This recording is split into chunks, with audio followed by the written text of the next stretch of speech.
Pertanyaan kembali dari Mas Vincent ini ya.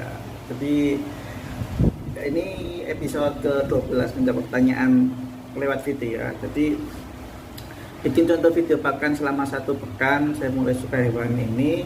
Saya pengen punya si jantannya saja, nggak pengen punya betina karena nggak mau berkembang biak. Jadi buat Mas Vincent nih, mohon maaf sebelumnya, ini sedikit edukasi ya. Bisa salah, bisa benar juga. Buat teman-teman bisa sharing atau komentar tentang video ini, apakah saya benar atau salah, nanti silahkan dikomentari. Jadi untuk sugar glider nih nggak bisa, sangat-sangat tidak bisa kalau kakaknya mau pelihara jantan saja. Yang pertama, secara hukum breeding itu nggak boleh membiarkan hewan itu sendirian ketika sudah masa produksi. Harus diberikan atau dikasih pasangan.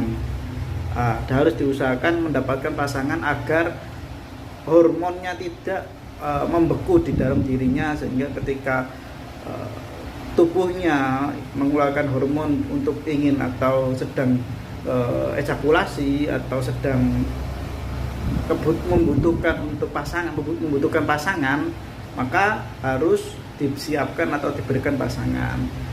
Yang kedua, untuk sugar glider khususnya ya, breeding sugar glider itu tadi kan untuk breeding secara umum ya, karena setiap makhluk hidup ketika sudah masa produktif itu biasanya hormonnya meningkat. Itu nggak bisa kalau nggak disalurkan. Itu intinya nomor 1, poin yang pertama. Poin yang kedua, khusus sugar glider ini nggak bisa, sangat-sangat nggak bisa kalau pelihara jantan. Lebih baik saya sarankan, walaupun saya nggak memberikan perintah secara langsung, tapi saya hanya bisa menyarankan untuk meminimalisir hal-hal yang tidak diinginkan, yaitu pelihara aja betina.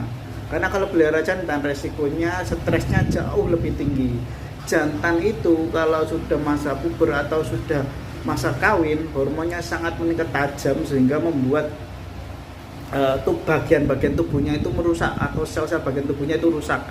Yang bisa kalian lihat, yang terutama bisa dilihat itu biasanya ketika hormonnya tinggi-tingginya itu pitak di kepalanya itu membesar. Jadi ciri-ciri perbedaan jantan dan betina kan dari pitaknya kan. Kalau udah indukan atau kalau udah masa dewasa atau masa kawin ya pitaknya kan membesar, bukan membesar lagi tapi membusuk dan menjadi kayak luka dan akhirnya bernanah. Luka yang pitaknya itu jadi luka dan akan menjadi nanah, dan itu sangat buruk bagi kesehatan sugar glider atau terutama jantan. Terima kasih.